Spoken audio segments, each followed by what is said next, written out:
Bismillahirrahmanirrahim. Assalamualaikum warahmatullahi wabarakatuh. Teman-teman yang dirahmati Allah, kembali lagi dengan kami, kembali lagi dengan kita di Paguyuban Nur Ahad. Pada kesempatan kali ini, insya Allah kita akan membahas masalah pilihan langkah menuju spiritual. Jadi pilihan langkah menuju spiritual itu gambarannya maksudnya seperti apa? Insya Allah kita akan coba menjelaskan sedikit tentang hal tersebut. Tentunya sebelum kita masuk ke pembahasan, jangan lupa subscribe, like, komen, dan share.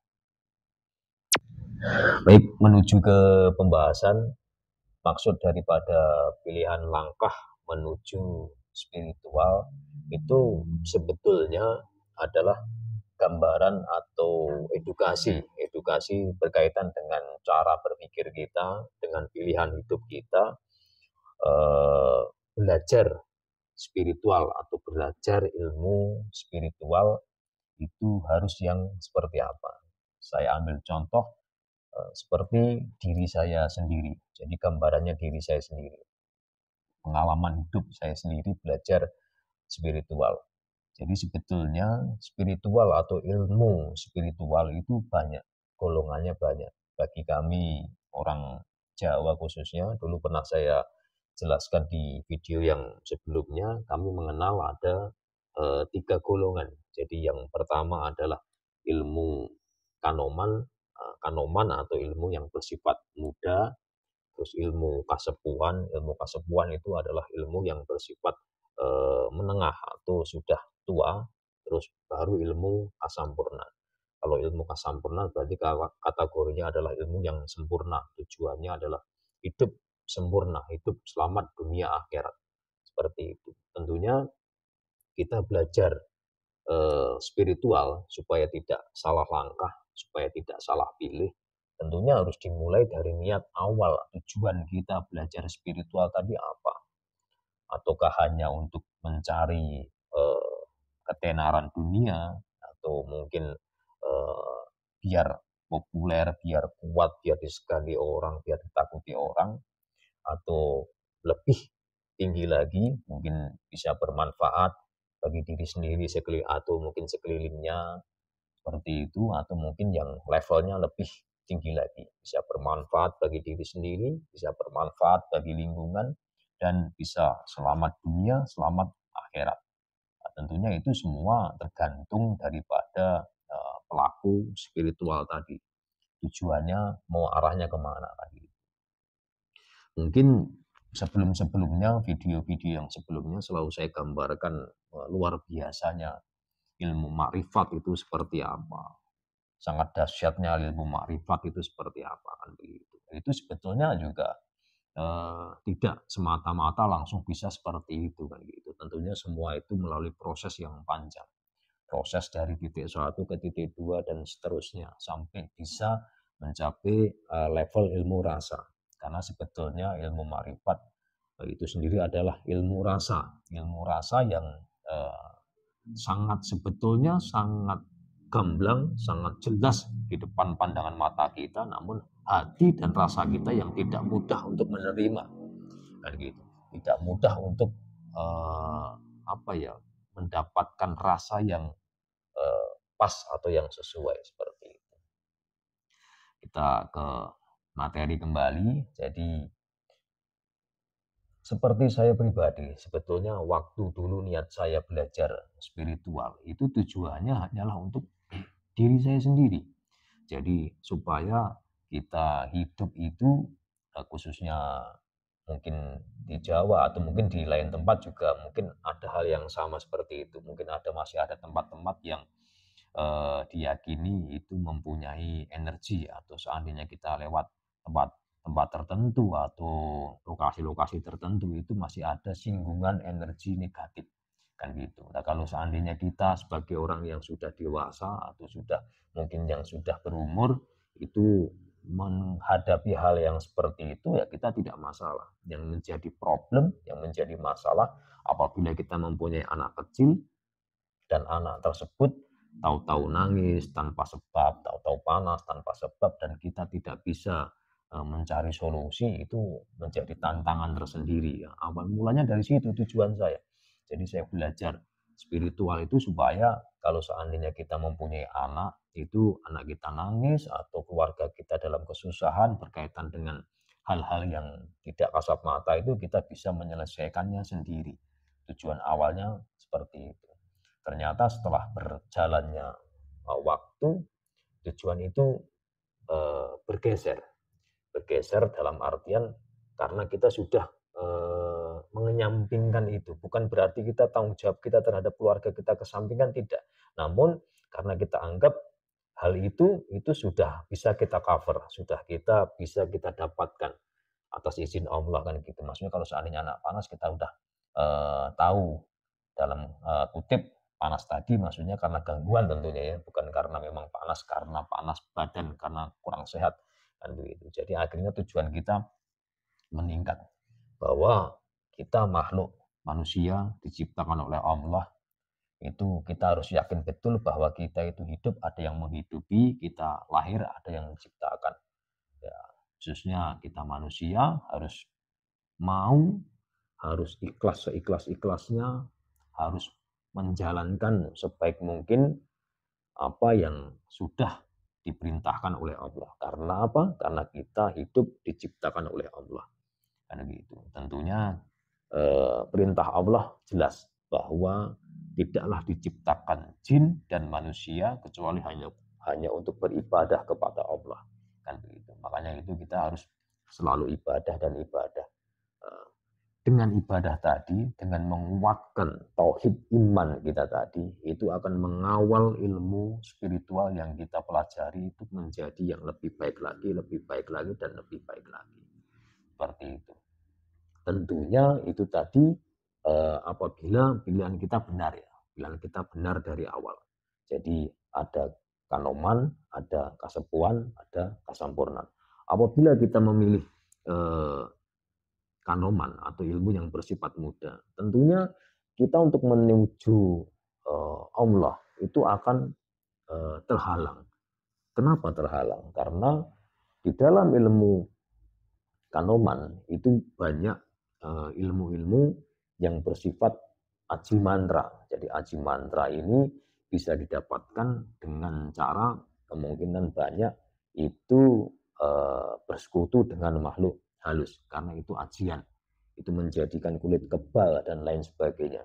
Itu jadi ada backing energi dari makhluk-makhluk yang tidak kasat mata tadi. Begitu. Jadi karena dengan adanya backup energi dari makhluk yang tidak kasat mata itu menjadikan energi tubuh kita tidak stabil. Jadi kita ibarat bahasa sekarang labil, mudah marah dan lain sebagainya, mudah tersinggung dan lain sebagainya. Jadi akan sulit. Salah satu ciri atau salah satu cara untuk kita bisa menjadi kekasih Allah adalah kita sabar. Kita sabar itu seolah menjadi kasih Allah, disayang oleh Allah. Nah, sedangkan orang yang seperti ini sulit untuk sabar. Kan gitu. Karena panas, energinya tidak stabil. Satu itu. Keduanya karena jiwanya menjadi kotor. Jasadnya itu terpengaruhi oleh energi negatif makhluk halus tadi. Tentunya akan sulit kita bisa mendekat kepada Allah. Bukan berarti tidak bisa kita mendekat kepada Allah, namun karena diri kita sendiri yang tidak mau. Kenapa begitu? Karena itu tadi, itu sudah menjadi pilihan kita. Kita belajar itu, tentunya kita sudah tahu konsekuensinya. Seperti itu. Ya, seolah kadang-kadang orang mengenyampingkan itu berkaitan dengan akhirat atau berkaitan dengan nanti itu kadang-kadang orang itu pikir nanti. Yang penting sekarang saya bahasanya dubdeng dulu supaya sekarang saya hebat dulu, saya sekarang terkenal dulu, perkara nanti pikir nanti, itulah salahnya orang. Sedangkan adanya nanti itu karena hari ini, ya kan begitu. Adanya esok itu karena hari ini. Jadi hari ini itu adalah rangkaian daripada adanya hari esok dan adanya hari nanti. Gitu. Jadi kadang-kadang orang juga mempunyai prinsip keliru, nanti pikir nanti, yang penting sekarang dulu. Ya. Tidak demikian. Kalau orang itu nanti pikir nanti, yang sekarang dulu, itu kalau berkaitan dengan tauhid bagus. Ibaratnya rezeki adanya ini, ya sudah kita nikmati saja. Besok bagaimana? Besok pikir besok. Allah yang akan mencukupi. Itu benar seperti itu. Tapi kalau dalam melakukan hal yang buruk, konsekuensinya dia tahu, tapi itu pikir nanti. Nah, itu yang salah. Seperti itu. Nah, itu berkaitan dengan ilmu spiritual level yang sifatnya saya anggap rendah. Rendah itu bukan berarti kok tidak hebat, ya tidak juga. Rendah itu dalam maksud saya adalah rendah berkaitan dengan mendekatkan diri kita kepada Allah. Gitu. Karena akhirnya kita akan kembali ke sana. Kita harus selalu ingat itu. Gitu. Kalau eh, tinggi atau hebat ya mungkin bagi sebagian orang tinggi atau bagi sebagian orang hebat karena mungkin tidak bisa dibacok atau lain sebagainya atau mungkin mempunyai kelebihan kekuatan yang berbeda dengan manusia yang lain, kan begitu. Itu satu. Berikutnya, tingkatan yang berikutnya adalah ilmu kasepuan atau ilmu yang sudah menengah ke atas. Nah, ini maksudnya kenapa menengah ke atas? Karena ilmu kasepuan itu bisa meredam ilmu tingkat yang pertama tadi, ilmu tingkat kanoman. Jadi kalau seandainya orang itu belajar ilmunya kasepuan, bertemu dengan orang yang ilmunya kanoman, itu bisa beradu ilmu berkaitan dengan kekuatan jasad tadi. Atau aji, sama-sama aji itu dia sama-sama punya. Namun ilmu kasepuan itu lebih tinggi levelnya dan dia mempunyai materi ilmu yang lebih banyak. Suatu contoh bisa penyembuhan, sirep dan lain sebagainya. Seperti itu. Jadi tingkatannya lebih di atasnya yang kanoman tadi, karena kanoman sifatnya hanya buat diri sendiri, buat kehebatan jasad saja, untuk ego, untuk kekuatan diri. Seperti itu. Nah, itu menginjak yang terakhir adalah ilmu kasampurnan. Ilmu kasampurnan itu tentunya yang selalu kami sampaikan bahwa maksud daripada sampurna atau kasampurnan itu kan arti daripada nama. Jadi maksudnya biar orang hidup itu yang kita pelajari adalah sempurna hidup kita, sempurna mati kita. Jadi supaya bisa sempurna hidup kita dan sempurna mati kita, itu kita harus bisa mengenal diri kita dan mengenal Allah. Kan tentunya supaya kita bisa mengenal Allah dengan gamblang, dengan jelas, itu kita harus bisa mengenal diri kita terlebih dahulu. Kan gitu. Kadang-kadang orang, bahkan saya pribadi waktu itu, saya pikir ya tidak ada orang yang lebih mengenal saya daripada saya sendiri, kan begitu. Memang betul tidak ada orang yang bisa mengenal saya melebihi saya sendiri. Namun itu sebetulnya adalah kata-kata ego. Kata-kata ego yang tidak terima bahwa kita itu tidak bisa mengenal diri kita sendiri. Nah, sebetulnya tidak demikian. Orang yang sudah bisa mengenal dirinya sendiri itu pasti bisa mengendalikan dirinya dengan baik. Mengendalikan dirinya dengan baik berkaitan dengan maksiat, kebaikan, dan lain sebagainya. Kalau orang yang sudah bisa mengenal dirinya sendiri, tentunya dia akan bisa mencegah hal-hal yang akan merugikan dirinya sendiri. Tapi apabila orang tadi sudah menyatakan, dia sudah ikrar bahwa dia mengenal dirinya sendiri, namun dia masih melakukan maksiat, berarti dia belum bisa mengenal sejatinya dirinya sendiri. Kenapa demikian? Karena di dalam diri kita ada roh. Begitu. Sedangkan roh dengan jasad itu berbeda. Begitu. Pertanggung jawabannya nanti kan seperti apa. Nah, kalau orang yang sudah bisa mengenal dirinya sendiri, itu harusnya bisa lebih menghargai dirinya sendiri. Kan gitu. Dia tidak mudah melecehkan dirinya sendiri. Melecehkan dirinya sendiri dengan apa? Ya dengan itu tadi, dengan perbuatan yang tidak baik, dengan mengonsumsi atau memakan hal-hal yang tidak baik. Dengan cara apa? Dengan cara mendengarkan hal-hal yang tidak baik. Dengan cara apa? Dengan cara dia melihat hal-hal yang tidak baik dan mencium aroma yang tidak baik dan lain sebagainya. Tentunya kalau kita atau orang tadi sudah menyampaikan bahwa dia bisa mengenal atau dia lebih tahu dirinya sendiri dibandingkan orang lain, dia bisa mencegah hal-hal itu dari perilakunya. Kalau dia belum bisa mencegah pandangan matanya, belum bisa mencegah lesannya, belum bisa mencegah